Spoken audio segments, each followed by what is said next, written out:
আসসালামু আলাইকুম রহমতুল্লাহ। সুপ্রিয় দিনী ভাই ও বোনেরা, আমি আপনাদের সামনে আলোকপাত নং 30 নিয়ে বক্তব্য উপস্থাপন করছি।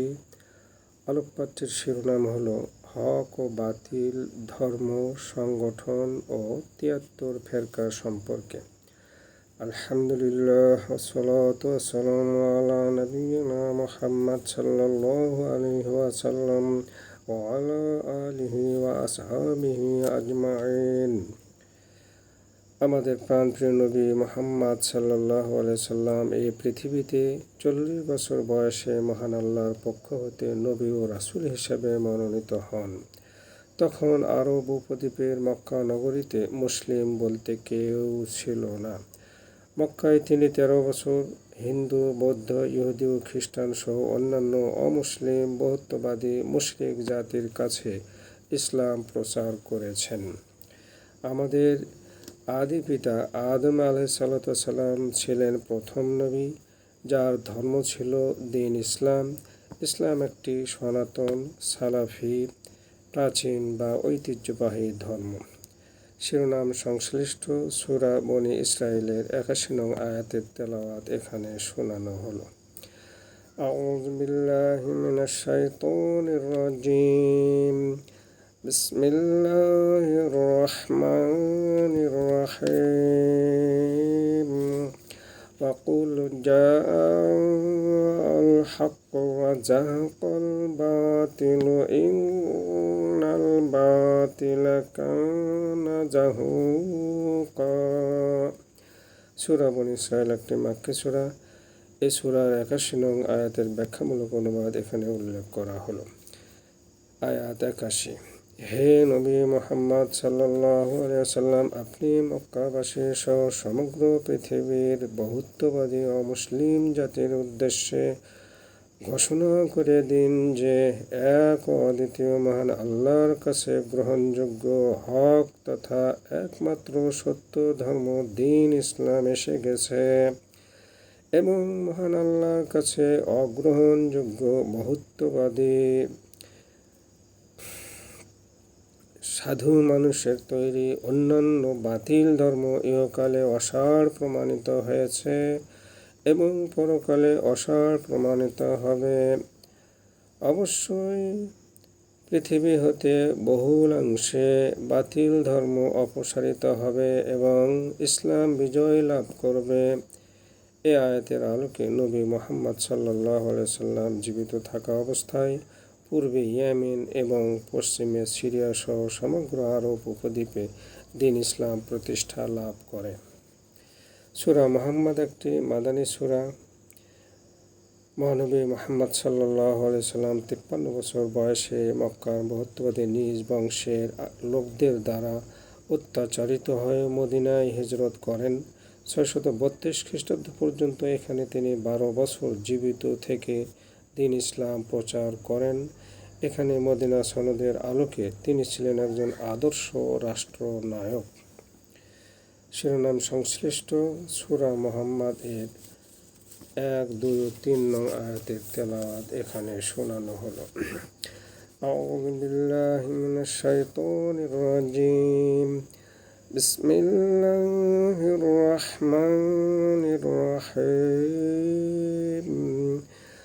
الذين كفروا وصدوا عن سبيل الله أضل أعمالهم والذين آمنوا وعملوا الصالحات وآمنوا بما نزل على محمد وهو الحق من ربهم كفر عنهم سيئاتهم وأصلح بالهم ذلك بأن الذين كفروا اتبعوا الباطل وأن الذين آمنوا اتبعوا الحق من ربهم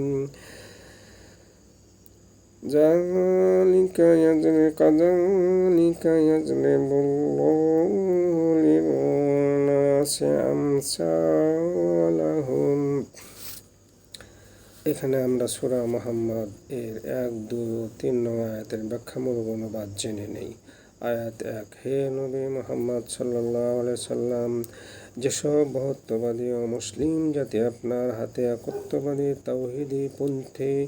তাওহীদপন্থী কালেমা তাইয়্যিবার আন্তরিক বিশ্বাস ও মৌখিক স্বীকৃতি দিয়ে মুসলিম হয়ে ঈমান না এনে এক ও অদ্বিতীয় আল্লাহ তাআলাকে অমান্য করে চলেছে এবং অন্যান্য অমুসলিমদেরকে আল্লাহর পথে মুসলিম হওয়া থেকে বাধা দিয়ে দূরে সরে দিয়েছে, মহান আল্লাহ তাদের সব ভালো কর্ম বিনষ্ট করে দেবেন।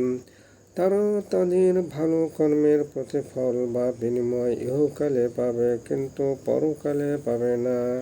আয়াত 2: অপরদিকে যারা আপনার হাতে কালেমা তাইয়্যিবার আন্তরিক বিশ্বাস ও মৌখিক স্বীকৃতি দিয়ে মুসলিম হয়ে ঈমান এনেছে এবং বহুত্ববাদ তথা সাইয়্যা কর্ম ছেড়ে এক ও অদ্বিতীয় আল্লাহর কাছে আমলে সালেহাত তথা গ্রহণযোগ্য ইবাদত বন্দেগী ইসলাম ধর্মের 5টি ভিত্তি পালন করা শুরু করেছে, মুহাম্মদ সাল্লাল্লাহু আলাইহি সাল্লামের উপর যা কিছু নাজিল করা হয়েছে অর্থাৎ কোরআন শরীফকে মেনে নিয়েছে, যা তাদের রবের নিকট থেকে আসা সত্য বাণী। আল্লাহ তাআলা সেসব মুসলিম ঈমানদারদের পূর্বে কৃত বহুত্ববাদী ধর্মকর্মের সব অপরাধ বা গুনাহ মাফ করে দেবেন এবং নবীর মাধ্যমে সমগ্র আরবের দ্বীন ইসলামকে বিজয়ী করে তাদের খারাপ অবস্থা ভালো অবস্থার মাধ্যমে শুধরে দেবেন, ভালো করে দেবেন। আয়াত 3: বহুত্ববাদীদের দেশে একত্ববাদী তাওহীদপন্থী দ্বীন ইসলামকে বিজয়ী করার কারণ হল দ্বীন ইসলামকে অমান্যকারী বহুত্ববাদীরা সাধারণ মানুষের তৈরি অসত্য, বাতিল, অসার ধর্মীয়